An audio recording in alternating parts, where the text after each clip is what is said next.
This show is proudly brought to you by the #Me Network.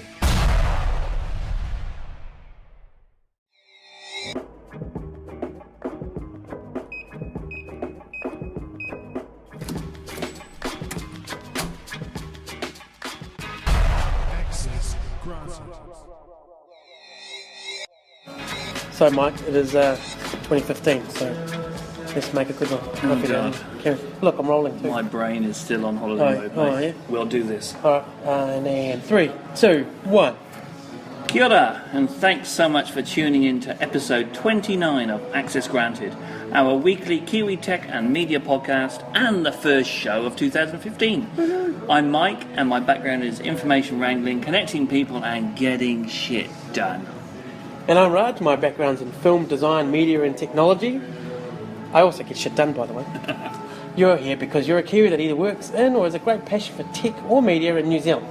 Episode 29. Later on, we'll talk with another person who gets shit done, Melissa Clark Reynolds. But first, our focus for the week.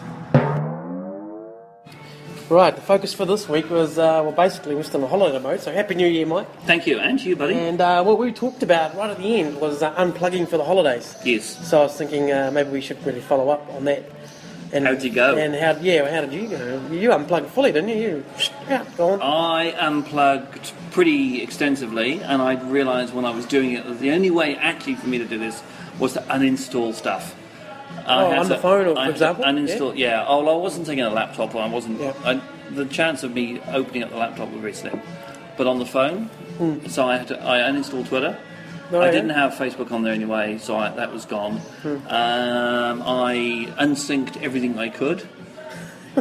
I removed Slack. I uninstalled Trello. What if you just turn the notifications off? Yeah, but it's still there then. Oh, I see. And then you could just So pop back tempted, in. aren't you? You're You could tempted. just pop back in. Fair So enough. I cleared the homepage. I actually had on my phone one page of icons at one point. Wow, so that's holiday mode on the phone. Yeah, I got rid of the calendar. I thought, well, I don't need a calendar. I know where I'm going. I know what I'm doing. So I uninstalled all the apps. Wow.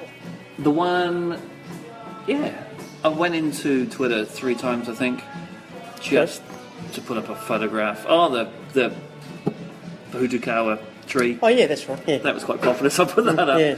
Facebook I actually used more than I probably would in not on holiday, because it was all about mates and friends, and we had parties that we were arranging and going to.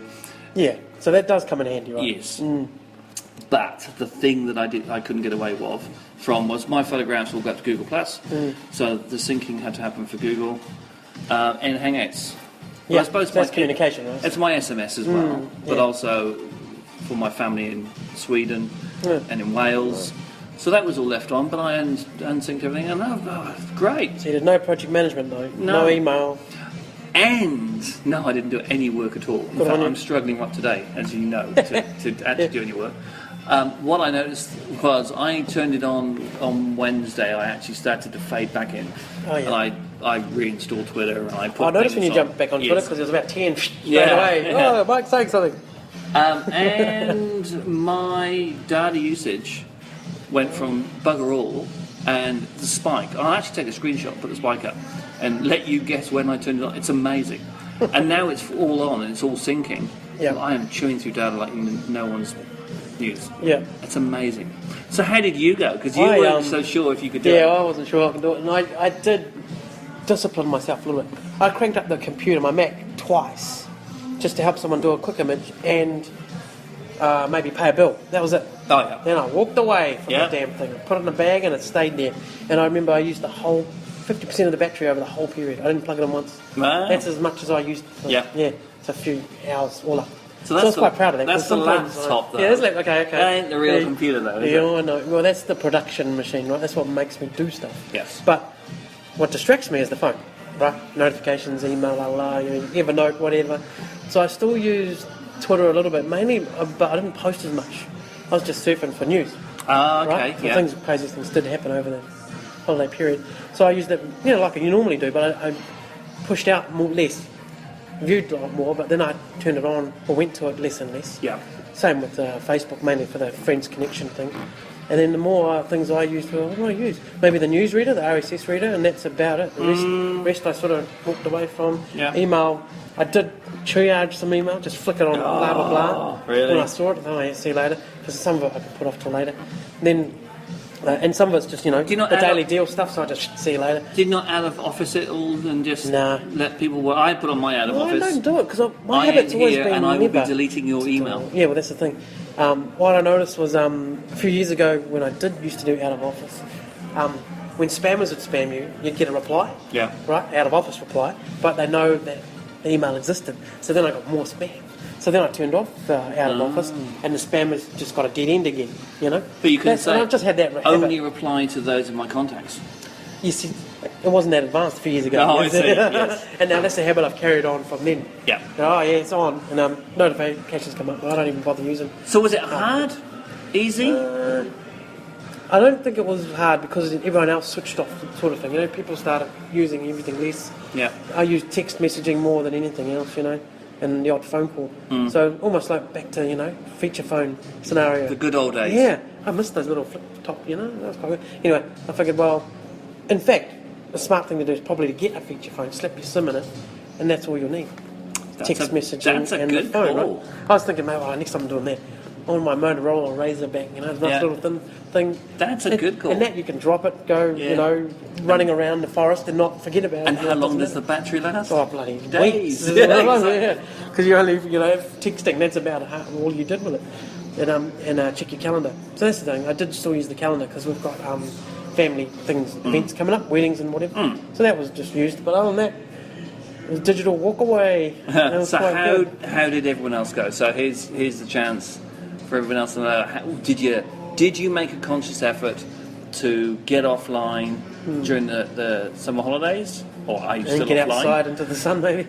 And those things that you thought I can't live without, what did you do about them? The Twitters or the Facebooks or the Google Pluses? The three people like myself on Google Plus. Yeah, you're getting there. There's a couple of you now. One day it's going to hit. Yeah. Yeah, one day. In it for the long game, mate. Just like Feedly. How'd you go? Tell us. How'd it go? And I know when it wasn't over the holidays, that you, Raj, set up something quite special for us at Access Granted. So I set up for it's almost like a Christmas present to us. Not really, but I set up a Access Granted Twitter handle, and then I forgot the password, and because I wasn't on my laptop, and the app wouldn't let me reset it properly for some reason, I let it go.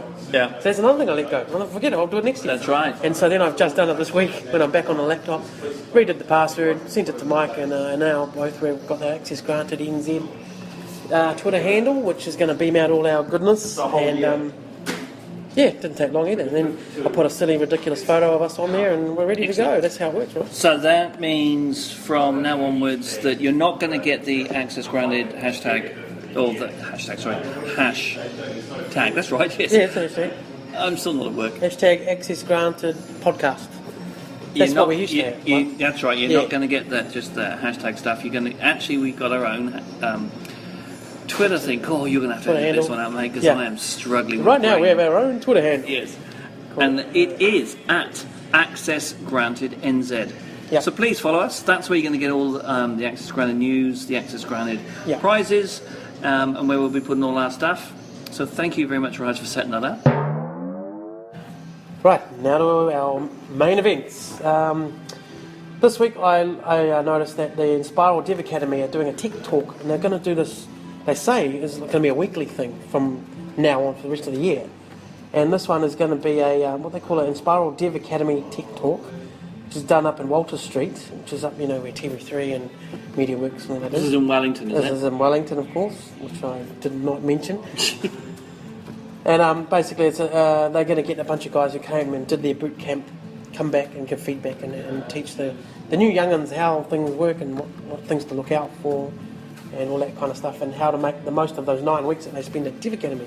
Oh, okay. And so those sessions are 6:15. They will have a bit of beer and pizza and hobnob, and then 6:30 they get straight into it. And more details at meetup.com on the Inspiral page. Fair enough. My event this week. We've got a whole bunch of events coming up in the start of this year. There's going to be in Miramar. There's going to be another Miramar in March. We've got up in Auckland. We're going to have the bar camp. We're going to have lots of stuff, but generally it kicks off in New Zealand with Webstock, which is February.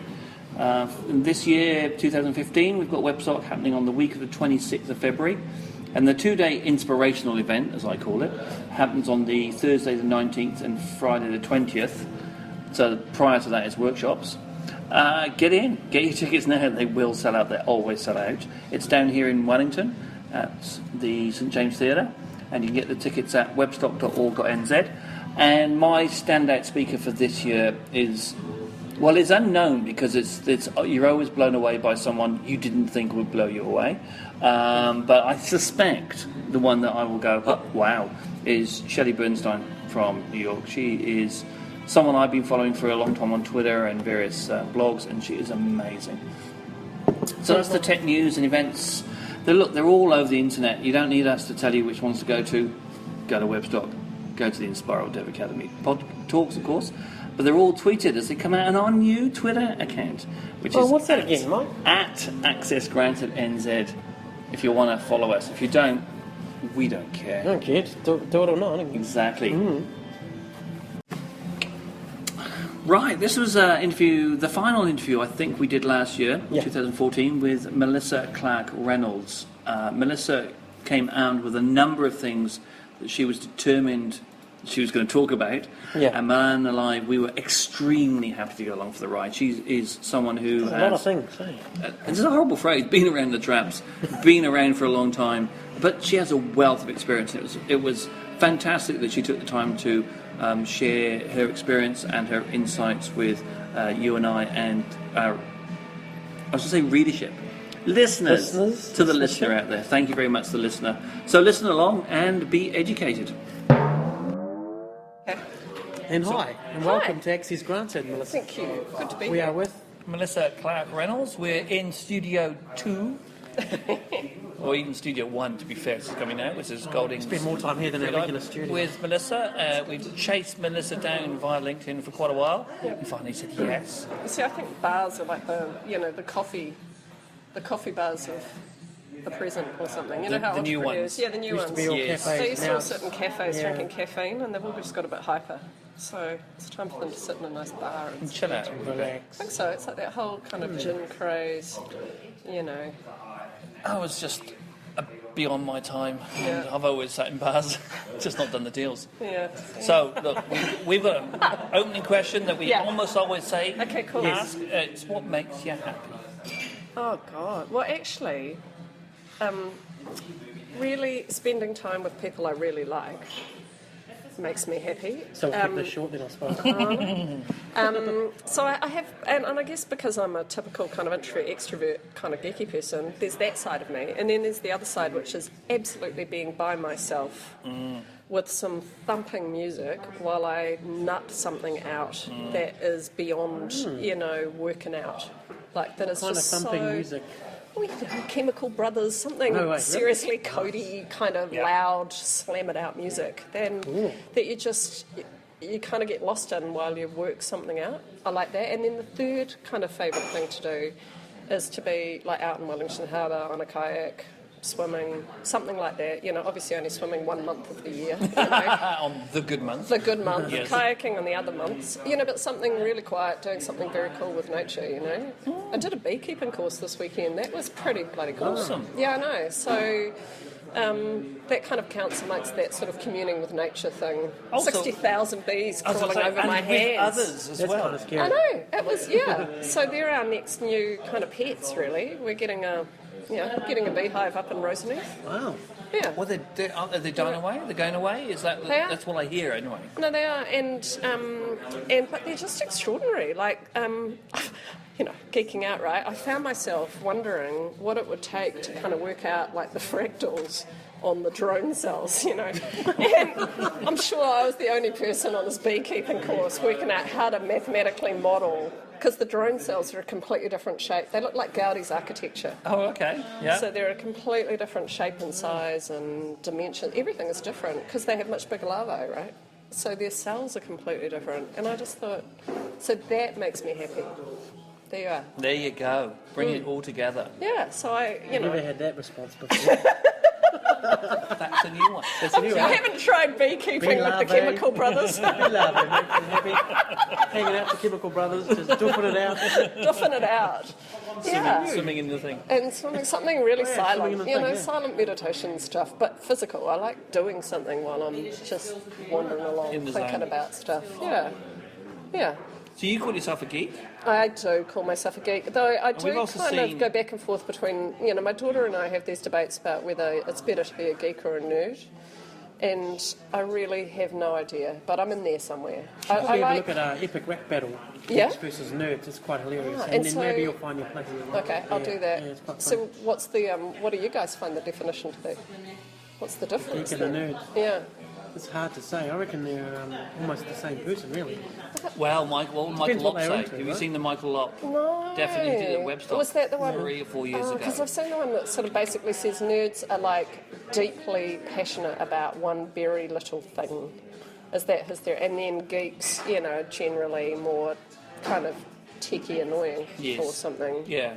So I'm probably less Okay. deeply passionate about one thing, like, you know. I do multiple things. I do. I've got an eclectic kind of mind rather than a, you know, I don't have some weird little collection of something. Or, You don't? No, and I Bees- couldn't go on bees, mastermind for Wait a minute, kind she's of about knowing. to. Yeah, I the whole know. bee thing. No, but I'm only going to become a generalist at it. I've delegated the whole honey thing to the hive. I've got, see, it's like the classic entrepreneur, 60,000 little workers. Just get on with it, son. Get on with it. I'll create the play, you know, the playground, the sandbox, give you the right flowers. So you do the Off business you plan go. and the bees just crack on. That's what I like, actually. There's a beautiful metaphor. I'm going to use that now.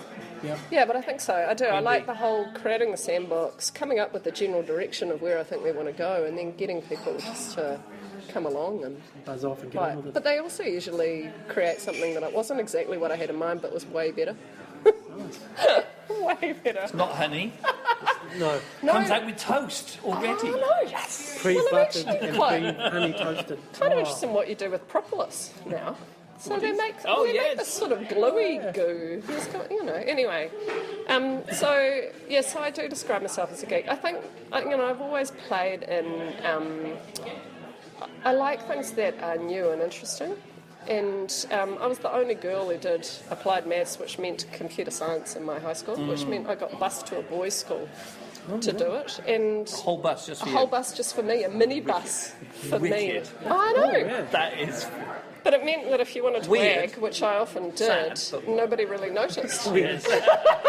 Weird and sad. As in, like, well, sad and as in sad. No, you it had was to have a weird and bus, sad. as opposed to it just was. Yeah, it was riding a so bike or unusual. something. Yeah. But you got the bus to yourself, so that's What fine. are your first among equals? Well, it means that I guess I've always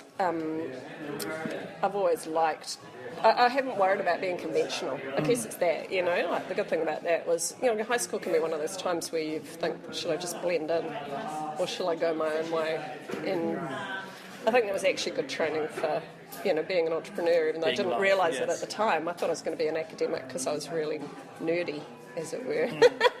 But it was a lucky escape to both academia and me that I didn't go down that track in the end. That'd be terrible.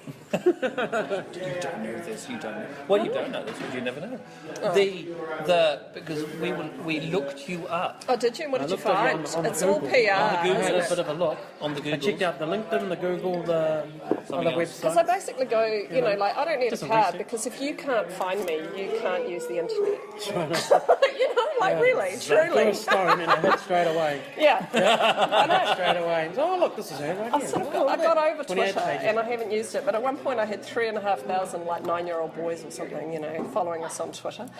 And I figured if Oh, that they was could the find me, Minimos. it was the Stop Minimos. games, yeah. But if they could find me, anyone could find me, right? Yeah. So yeah. What stood so out what for did me you find? was well, everything else is quite impressive. You know, the cool stuff you've been up to. But I'm a media guy, and I kind of cringe at some of the media how they describe people. I noticed they said, I think it was 3 News, they called you a serial entrepreneur. Yeah. How do you feel about that term? Well, you as might long be, as but it doesn't you mean have to like serial killer, you know what I mean? And then when I say the word serial killer, I've been listening to the Serial podcast. Have you guys been listening to that? I've started, just bloody started, fantastic! yeah. My family can't stand it. I really enjoy It's it. a cereal. It's a cereal, but my daughter thought it was cereal, like cereal, and so I was kind of disappointed Tonight to we're going to find talk out. about Kellogg's. Yeah. Special How care. can you have like an 8-part serial about cereal, like podcast There's about so many cereal? cereals you could I talk know. about. You know, So just I'm going start to with be the clear Weet-Bix, you know? Yeah, so I'm not a Weet-Bix entrepreneur, but I am a cereal entrepreneur. And I think that there should be more of them in New Zealand. I think often what happens is you knock one out of the park and you think, oh yeah, I know something. And actually, and what happens is a lot of people who do that, they knock one out of the park, they think they know something, and then they're actually too scared to do it again in case that next one fucks up. See what I mean? Like, so I thought they were often, lucky the first time. yeah, maybe I was just lucky. And then I think one of the best things that's happened to me is then having a couple of failures after knocking one out of the park, because you go, shit, maybe I really don't know anything, which is actually the truth. Like, we really don't know anything. So I think it's Well, I quite think you must good. say You might know something You now. might know eh? something. Yeah. I don't know some things, Is it but it not doesn't necessarily mean that... any more than anyone else, but you... Well, you get to do Experience it must teach. faster. I think that's what's been good for me, is that the more companies I've either founded or been really involved with, the faster I've got at stuff. So what might have taken me 7 years in my first business pretty much only takes a year or two now. Okay. You know? And I think too I've really learnt some methodologies as well along the way that help you to nail stuff down. And there are more and more people, when I think about, like I started my first proper business in 1992. I had started one earlier than that, but it was self-employment, and I don't consider self-employment to be a business. So when I meet people and they go, oh, I'm in business, and then it turns out like they sell their time by themselves at home or from a cafe, I just go, yeah, whatever. You know, there's nothing wrong with doing that, right? I mean, you can make a good living and everything, but they're not It's a in freelancer, business. not a business person. So for me, like, the big difference between being, say, self-employed and being an entrepreneur is you're really trying to create something outside of what you are, you know. And I now have decided I'm only going to start businesses I know nothing about, Oh, yeah? you know. And Sounds quite crazy, isn't it? because, I think the cool thing about that then is that you've got a chance of being, like, less emotionally kind of connected to what it is. Do you know what I mean? And you've got a chance of being a little more dispassionate. We talk about fast fail and stuff. I think you can do fast fail a whole lot better if you know you don't know it. And then the other thing is that you've got a much better chance as an entrepreneur. Like, the job is to find all those worker bees and everything, to find some drones, to find a queen, to find some worker bees and get them out there making something very cool. And I think you've got a better chance of finding that rock star team if you don't think you're one of them. I see. You know? So you put it all together, let them get on with it. Yeah, so type I stuff. reckon my absolute skill is I am pretty visionary and I do learn stuff fast. Like, I think that's my number one skill, is I am a shit hot learner. Okay? And I've got this eclectic mind that some people would call it, you know, short attention span, and other people would say I like synthesizing ideas from weird places. So then the other skill I think I have is I really like working with great people. And so I find great people and get them to help learn with me or to teach me what that business is about.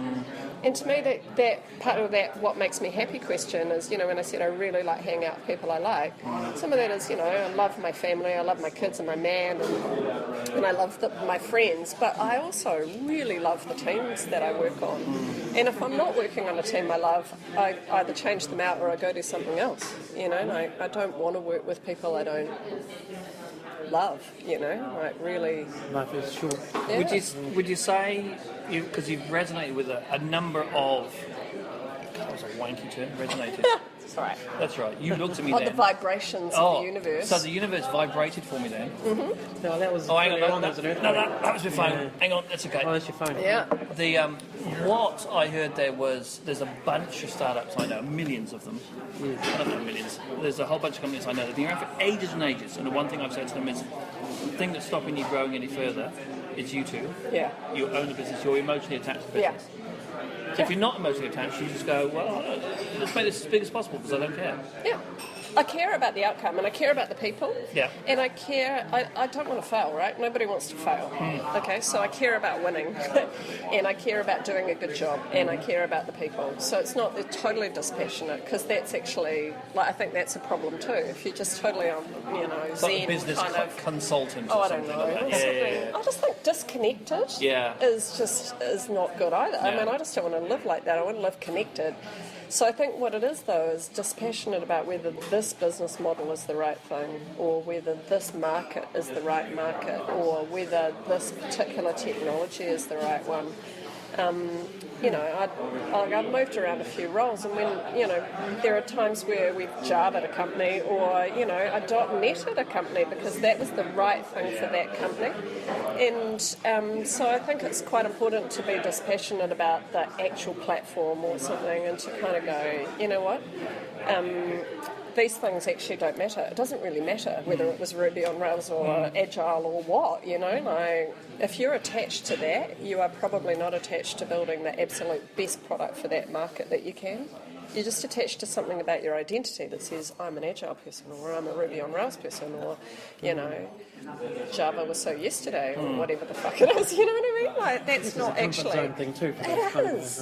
And then you think, there are so many companies that they stay in startup for maybe 7-10 years, you know, and I think that's part of it, is that they're not actually passionate about how do I service that customer base.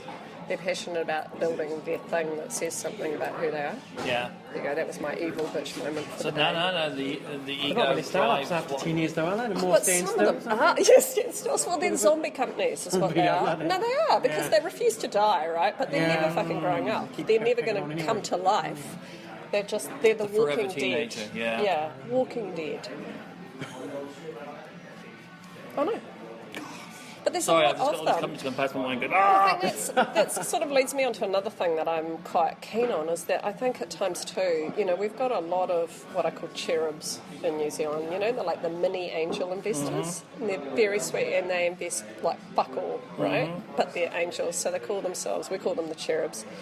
And these cherubs, because they're only putting, say, 5 or 10 grand into something, they're actually not, they haven't put themselves on the line either. And so often I see these cherubs invest in these walking dead zombie companies, you know, and the combination is deathly, because what happens is good investors also know when to pull the plug. You know, good investors should go, okay, yes, I'm $1 million in, but you know what, it's going to be another 5, and we don't know if we're going to get 10 out, let alone the 50 I really want out. Maybe it's time to take that knowledge and that team and put them onto something else. Yeah. You know, like, it is a better use of that resource Yeah. to do something else than to carry on with this dead thing. And yet we somehow, as a culture, I think too in New Zealand, we think there's this incredible virtue in never giving up. You know, I see those stupid perseverance posters and I want to vomit on them. I do.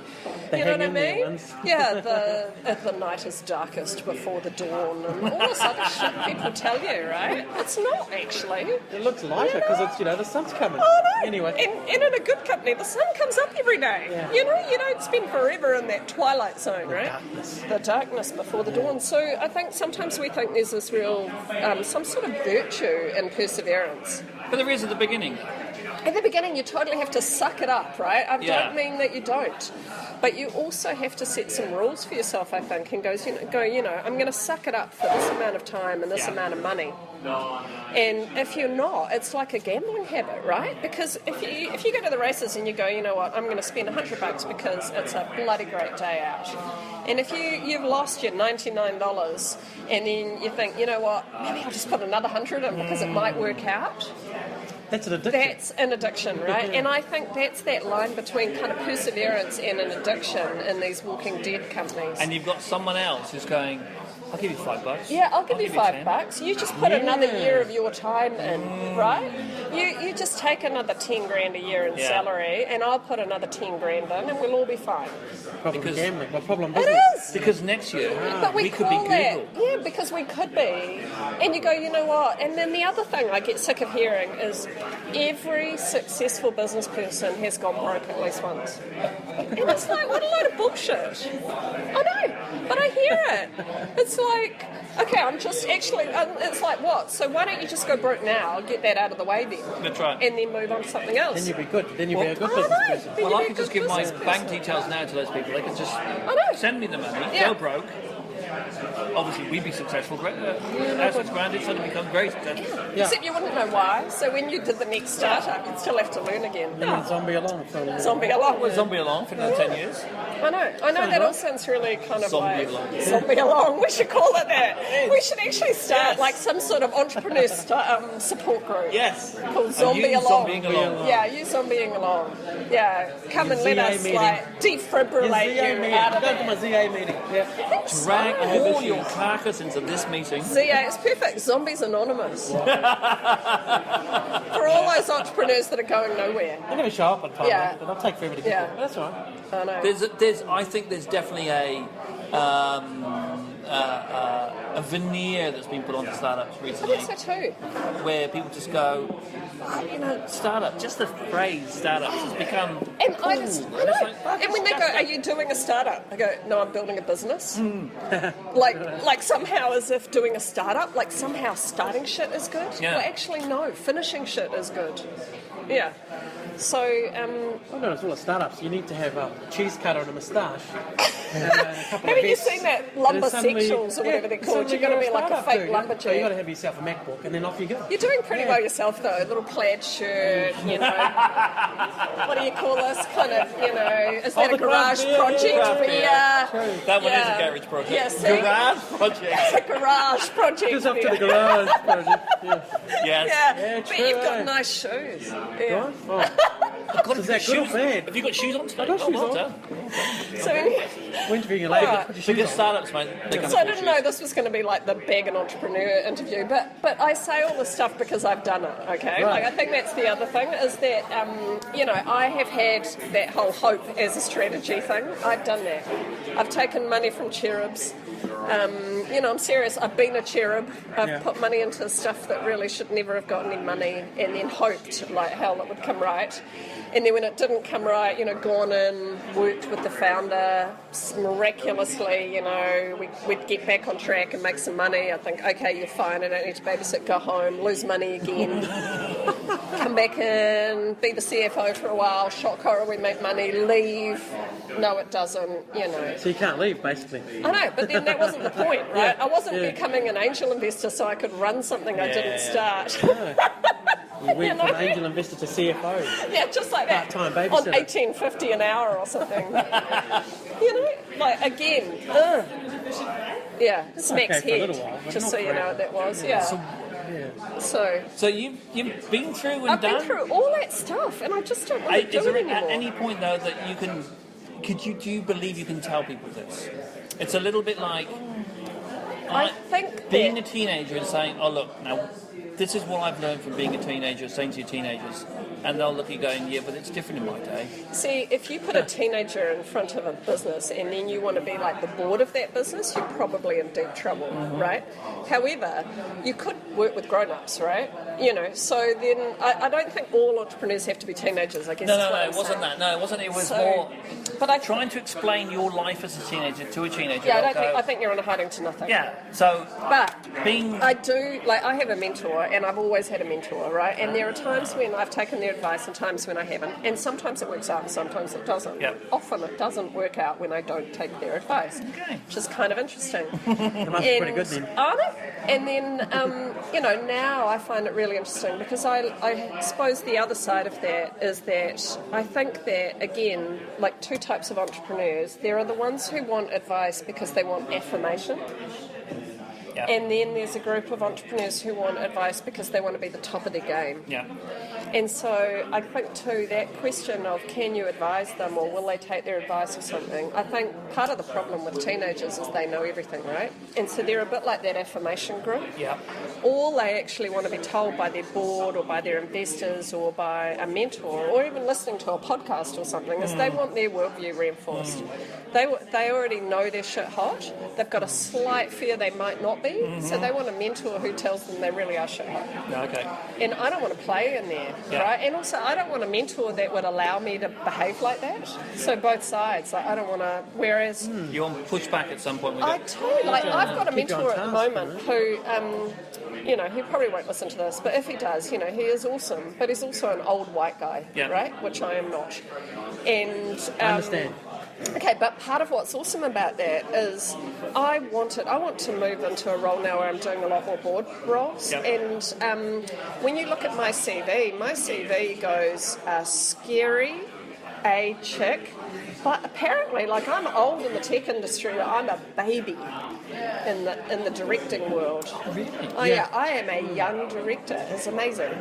So I'm a chick. I'm scary, and I'm techie, right? And so many of them are lawyers and accountants and stuff, right? So I don't tick the kind of, oh, you play golf with us, I'm not a member of the Wellington Club, but that's where we go for our mentoring meetings, like all that stuff, right? It's still, you know, it's the Goldings bar for a different generation, right?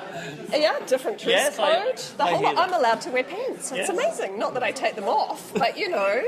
So getting a mentor like that for me has been really challenging, and really great, because again, there's a bunch of advice of his that I think probably isn't relevant, but there's a shitload of it that I go, wow, the feedback about how he sees me is incredibly useful, because like I love sales, right? So basically for those directing jobs, I am selling my, LinkedIn profile to these people. And so it's really good to see how they see me.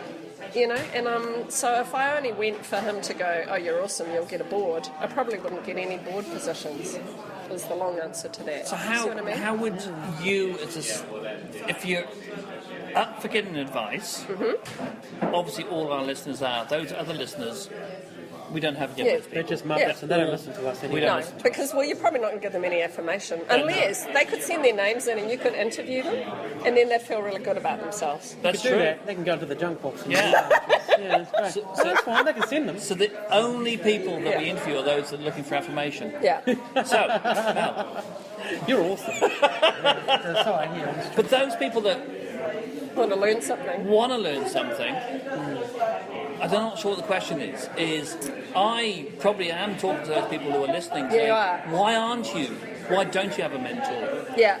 And what is it that's stopping you and So this is part of my belief about that, because I think I had to get to a certain grown-upness to get one. Okay, so when I first became an entrepreneur, a large part of I became an entrepreneur for two reasons. One of them, as I say, is I couldn't afford a job, right? So I couldn't, which was a terrible thing, because for most of my entrepreneurial life I've earned less than my friends with jobs, right? But my theory was that I couldn't afford a job, and I was a single mum, and I couldn't afford childcare, and I couldn't afford not to work. So my great, brilliant plan was to start a business that was going to make me shitloads of money. Excellent. And as well as that, I was going to be able to work somewhere that my kid could come to, which was not working for most people, right? So that was plan one. And then the other reason, which was my little secret, didn't tell anyone reason for becoming an entrepreneur, is that I really didn't like being told what to do. Okay? And I think there's a lot of entrepreneurs who either know they could do it better, right, than whoever idiot they were working for is. And I think that's quite a strong one, right? So they're smarter than the idiot they work for or with. And then they're just sick of people telling them what to do. Okay, so let's imagine that. So you jump out of your shitty job with your shitty boss and your shitty co-workers, and you start your brilliant dream. The last thing you want is someone telling you that you're shit at it. I wouldn't do it that way, Oh, you wouldn't listen to you, would you? Yeah. See what I mean? So what happens, and it's the same reason I reckon that early on entrepreneurs don't get a board and they don't get a mentor. And I now, am at a point where I haven't done a business without a board this century. Yeah. Okay? Yeah. So about 99, I kind of figured out that for me, actually, by not getting a board and not having a mentor, I was missing out on some much better brains than me. Yeah. And if I could turn that around and say to them, look, you are never going to be able to tell me what to do, right? So I'm not looking for a mentor who can tell me what to do, but I am looking for a mentor who's either walked a path I've walked or knows more than me about something that I don't know more than. And then what I do is I put them on notice. You're going to be my mentor for a year. And if I haven't sucked everything that you know out of you in this year, I'm either going to A, renew you, or B, fire you. Right? Yep. And then if I renew you, it's only for another year. And the same with boards. I think if you decide to get a board for yourself, which I really recommend, find a board with the same deal and go, look, I'm only hiring you. So one guy I hired in the UK to be on our board, and again looked at me and went, okay, what are my weaknesses in this business? Okay, young woman again. Okay, I need to go find immigrant, young woman immigrant. So what am I going to do? And I jokingly said I need a guy from Eton. So I went and found a guy from Eton. Establishment, awesome guy, like gorgeous guy, right? But I thought I need a guy who can stand behind me in these meetings with investors. I need a guy who can open his Filofax, which he has, like that whole, use his LinkedIn network, has the right accent, has the right pedigree, all that stuff. And so I think that, find people who have a particular skill you don't have or an attribute you don't have, and then make them your team. Because I think that's the thing, is we say that whole thing about entrepreneurship being really lonely, right? Yeah. Actually, it's not lonely if you have a team around you.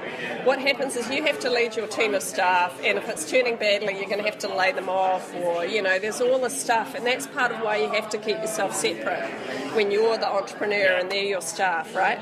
But if you get a really great board or a really great mentor, they can actually be like your home team. And I'm lucky now because I have my partner is also like geeky and works for himself and has taken lots of entrepreneurial risk. But I've been in relationships before where they were convinced I was going to lose the house, right? Which I probably was, But the other side of it is that I also bought the house, right, out of what I had made. So, so there's the risk-reward thing for me was very different than it sometimes is for our wives or our husbands, right, or our partners. And so we can't always tell them the truth. Yes. Because we love them very dearly and we're afraid that they're going to go, don't do that, you're going to lose the house, right? Too scary. Yeah, absolutely. I'm serious. So again, like that means that sometimes, and I totally mean that sometimes then you're not going to get the entrepreneurial support. You get all the other love and support there, right? Great sex, hopefully, food, all the good things, right? But sometimes what you need night that is. someone else. Yeah, it's just every night. Breakfast, I was thinking, Those special occasions. Strawberries and sex, yeah. Every morning. Yeah. So what I was thinking there is that, you need someone else to talk to. Yeah. So get a mentor or get a board. And to lean on. And to go. And sort of kick you in the pants so when you're I'm not going to say, actually doing a call out here if he listens. Phil McCaw. Phil McCaw has been the chairman of this business I'm in now and my last business, and he was someone I could call and go, I need to see you. Like, I'm going to see him on Wednesday. I need to see you at Paquito at 9 a.m. and you're buying me coffee. Or I could ring him and go, glass of wine, 5 minutes, your credit card. And he'd be there. And, to me, that's what a really good board does. A really good chairman sometimes just goes, I'm going to pour wine into you until it's all right, or... Yeah, that's cool. It is. Never do it alone. Like that. So have you ever done a business with someone? Yes. Partners? Yes. Yeah? And my first, actually, more than my first one ended completely in tears, right? I've never spoken to her again. And, as business partners, we divorced in the early 90s. Wow. It was that horrific for us both, right? So I think what it is too is now I would never do it alone, right? But at the time I was too afraid to do it on my own, and when we did do it together, what we didn't do was good enough due diligence on each other. When it's a bit like when you start dating someone and you both kind of want to be in a relationship, so you're both on your best behaviour, right? And you're both saying whatever the other person's saying, because it's not that you don't necessarily want to do that, but you know, you go, yes, I want a house in the suburbs, and yes, I want children, and yes, I want to, and your mother's great, and whatever, you know. And you say all that stuff because you've got all this goodwill around trying to make it work. And I think a lot of business partners do that. A lot of business partners actually don't tell the truth before they get into business together about what they truly want. So for some people, money really isn't important, but that really matters if you're going into business with someone for whom that's everything. Yeah. And often what will happen is that money conversation doesn't happen until you're well in. And so, you know, for me now, like, I want to start stuff with people I really, really know, you know, really know. Whereas at the beginning, I didn't know anybody else who really wanted to go in business, so anybody else who wanted to come along was bloody perfect, right? And it ended in tears. Well, you know, they didn't have any money. They had a desire to do what I wanted to do, right? And so I didn't really have those conversations. Your name, though, isn't it, Melissa? That's what we talked about before the interview. That's why. Yeah. Yes. For those of you who weren't here, well, actually, I've got so my first degree is in anthropology. Isn't that useful? And I did classics. And it was an absolute wonder to discover that she was Zeus's nursemaid. There you go. There you go. And honey flowed from her nipples. There you are. Funny how that works out, then, isn't it? I'm now going to be looking for that picture when we put this. When you put this together, so you didn't When know your that there would be first this bottle of much honey sex comes in out, this I'll do podcast, did you? And there's the bees. Full of circle, course, back to the bees. Yes, it does Yeah, fit to so the Melissa is actually, you know, the Greek for honeybee. Well, there you go. There you are. So yeah, that's cool. I look forward to the graphics that come out when you release the pots of honeybees. Yeah. Thank you for that. We will work Pick up on the label. that. Imagine Yeah, the brand the name label. that sucker, yeah. Yeah, kind of like the German beer girl, only slightly different. Yeah, that's brilliant. I may well steal that. See, that's the other thing about being an entrepreneur, right? Just steal ideas wildly. I just keep giving Stand them on the away anyway. shoulders of any fucker that's around. That's right. Exactly. Well, you weren't using that idea, were No, you? I think it was a good See, idea I for think you. that's part of that, Yeah. you know. If you're not using it, fuck it, I will. That's what I give out ideas, because I won't use it. I'm more someone who actually is going to do something with it. Yeah. Did we actually finish that thought off? I think we did, didn't we? Good. Now, you had 3 things that you wanted to talk about. I wanted to talk about failure. Failure? I want to talk about failure. I wanted to talk about, which we kind of talked about, the whole Zombies Anonymous thing. And I guess what I do there That's is like... brilliant. So I do think, you know, we need... And there's all this... I don't know, there's all this, like, social worky discussion around the entrepreneurial community about how Social we should what? accept, you know, sort of social worky, you know, the kind of... We should accept failure, and New Zealanders aren't good at failure, and I just think that's bullshit. So everyone gets a certificate for showing up scenario. Well, there's that, but there's also, I actually think that, I closed Mini Monos a year and a bit ago, right? And I was pretty devastated at the time, and I think I probably had a drink with you around there or not, you know, and I really was, and I think, you know, I had ego involved, of course, like everybody else. I was really upset to be leaving our customers. You know, we had 1.5 million little kids as customers, and I felt like I'd let my whole team down. Right? I felt really like I loved these people, and as the founder, I really felt responsible, not just for them, but, you know, their families, and I was like, you know, they're not going to have Christmas presents or whatever it is, you know, like, I felt really shitty. And, you know, I put a post on, I put it up on LinkedIn, I remember putting a post up on Facebook, and I got like hundreds of comments, and they were so gracious, you know, and so kind of, whatever you do next, it'll be great, like, you know. And I think Claudia Batten said the best thing anyone said to me, and because I was quite under it one day because I'd just been inundated with children sending me these sad emails about this was the only place I felt like I had friends, these real geeky kids who'd found a community for the first time that they felt they belonged to. You were like better than my family, all this stuff, and I was really feeling quite bad one day, and Claudia said to me, well babe, at least you built something someone gave a shit about. And That's a good point. And it was a really good thing, because I thought, okay, look, we couldn't make the business work. We couldn't figure out a business model that was going to work forever. It had worked for a while, but it wasn't going to work forever. And closing it, I did feel really bad. Like, I felt like a total failure. Within about a month, I was just unbelievably relieved. And what was interesting is within 6 months, I had a good chunk of that old team back working with me, even in the same office, on something else. And I kind of, what's cool to me is that, like, we really closed with integrity. We gave everyone notice. It wasn't some crisis close. It was a planned decision. And, you know, I've just been working with Phil McCaw and John Barnett on a really big proof of concept. It's taken us a year. We've spent $1 million and we've just decided not to go ahead with it.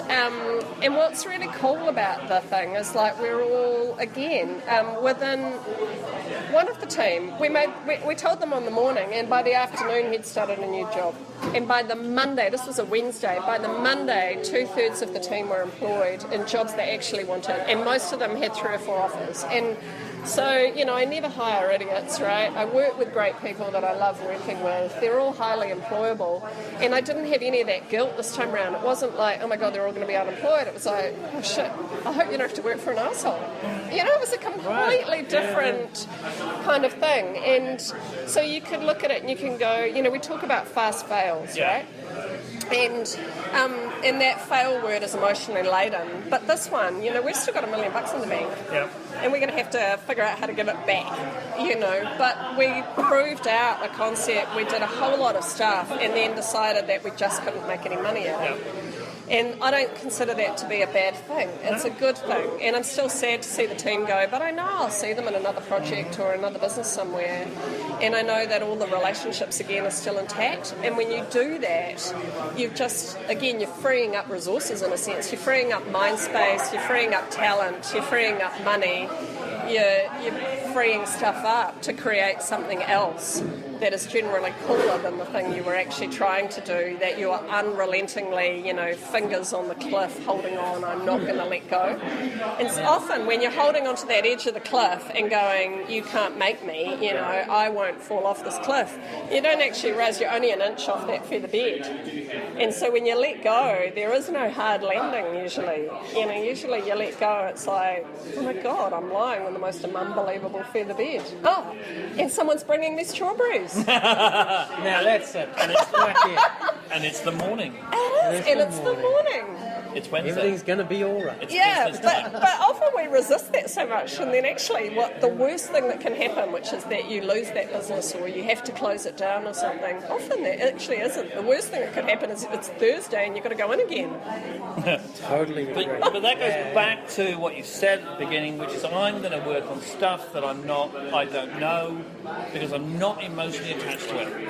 I would do my damnedest, I'll do everything about it. Yeah. But hey, look, if this thing doesn't work, then look, we're all cool, we'll find something Because else. it doesn't mean anything. No. Do you know, the world is actually empty and meaningless, right? But we constantly put all this meaning in it, right? Am I good at it? Am I bad at it? Am I smart? You know, entrepreneurs, particularly technology entrepreneurs, we invest all this meaning around I'm good, I'm smart, particularly that, you know, and it's like, actually, you know, you're not. Make $1 million, make $10 million, make $100 million. If you're worried about being smart, you're still going to be worried whether you're smart, right?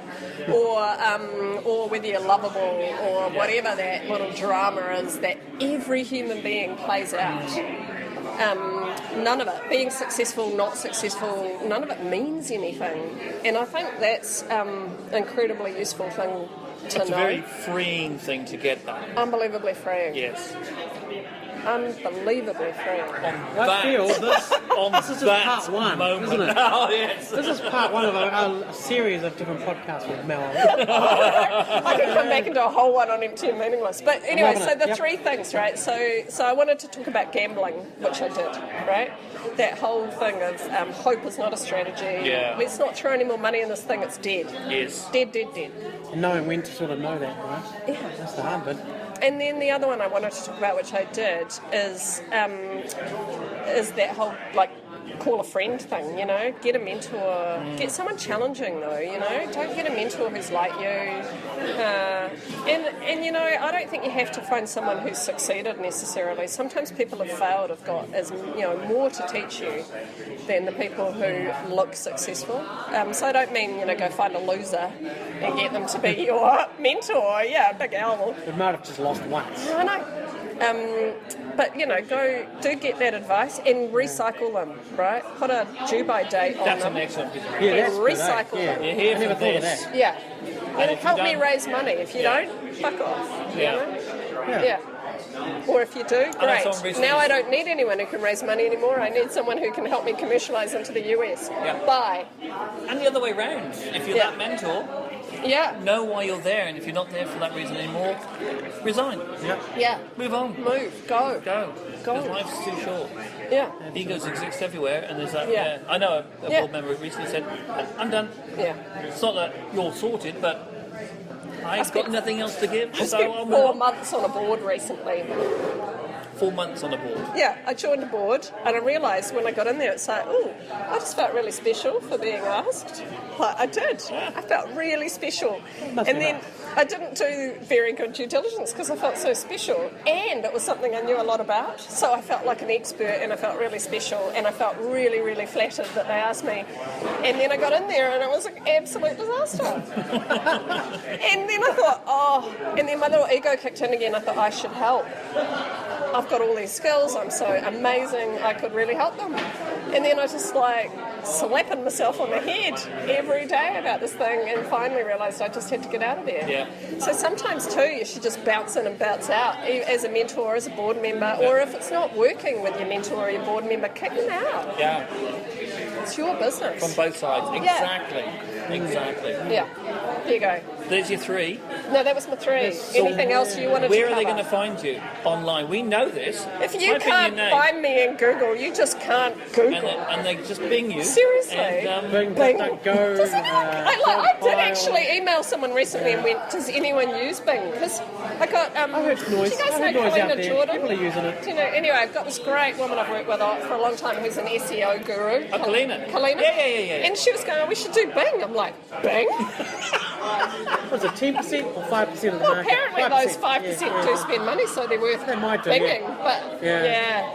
yeah. Yahoo no. are the same. They think, No, there's a small amount there, worth money. DuckDuckGo it, Bing it, Google it, Yahoo Google it, it. which is binging Okay, it. Google. Whatever you want to do. Siri. I really The other am the one, easiest Cortana. person in New Zealand to find. Should be able to do that. Yeah, I may even be in the phone book. They delivered me a phone book. So what am I going to do with this? So, Well, they're really good for the Yeah. old keeping the monitor Oh straight. yeah, I'm so over that. So anyway, but I bought my Micah barbecue for his birthday, so it's been quite handy.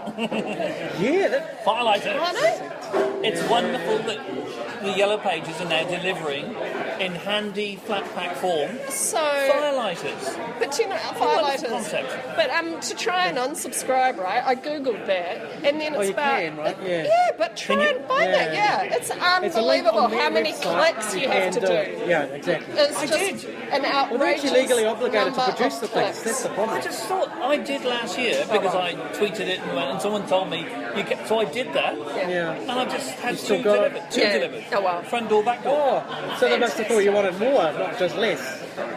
Yeah, there's a forum there system We could do there. another whole podcast on what is wrong with telecommunication systems and broadband in New Zealand.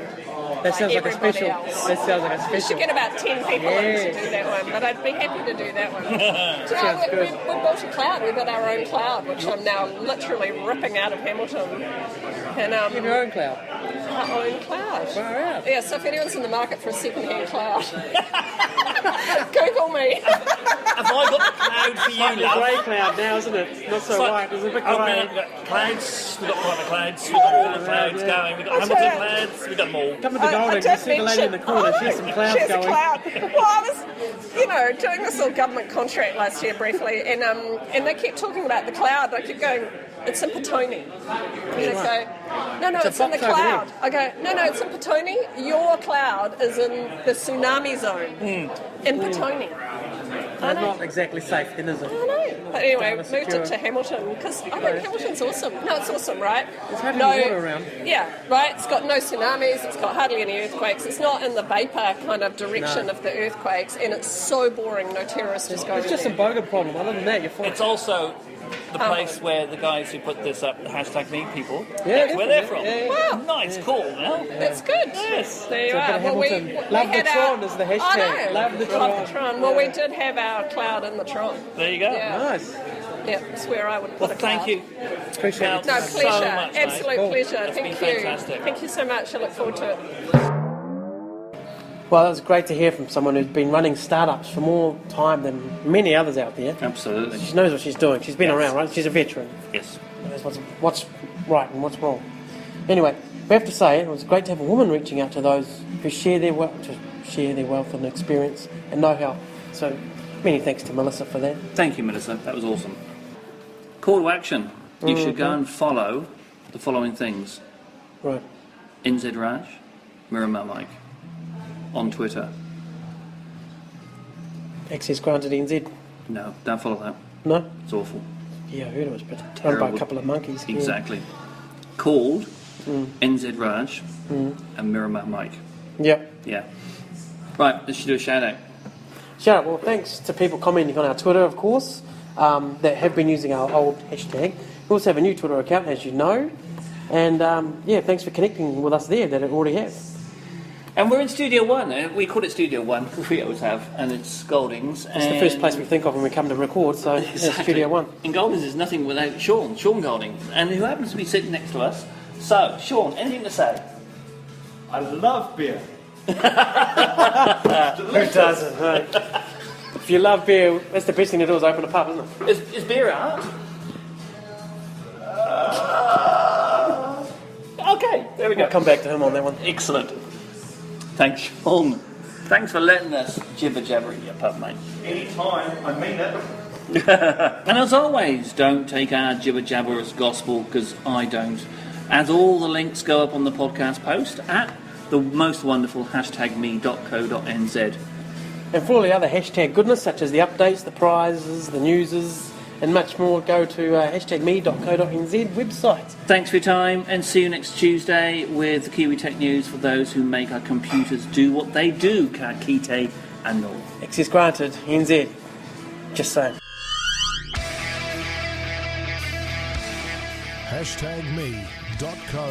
hashtagme.co.nz